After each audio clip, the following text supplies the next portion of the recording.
This is Michael Wilson.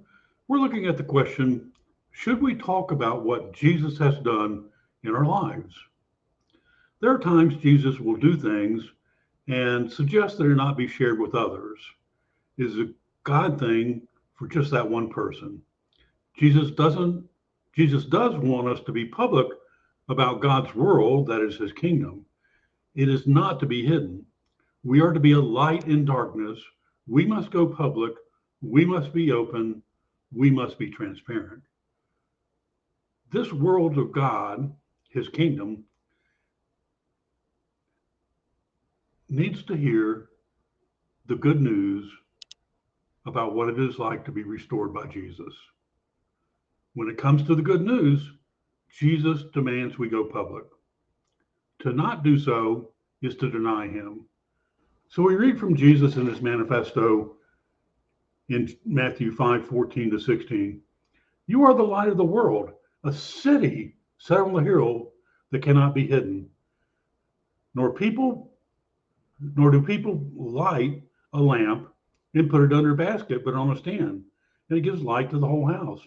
In the same way, let your light shine before others so that they can see your good works and give glory to your Father who is in heaven. So, this is one of the most inspiring teachings of Jesus. He tells his followers to let their light shine before others. So, what does that mean, and how can we apply it in our lives today? We need to understand what Jesus means by light. In the context of the Jesus Manifesto, Jesus is referring to the moral and spiritual quality that distinguish his disciples from the world. We need to understand why we should let our light shine before others. Jesus gives two reasons for this.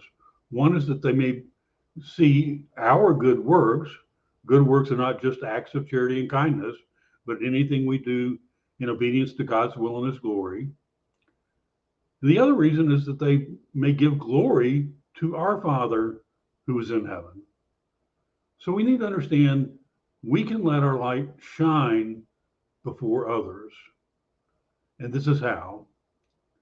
We can let our light shine by sharing the good news with those who do not know Jesus and inviting them to follow him as their master and savior.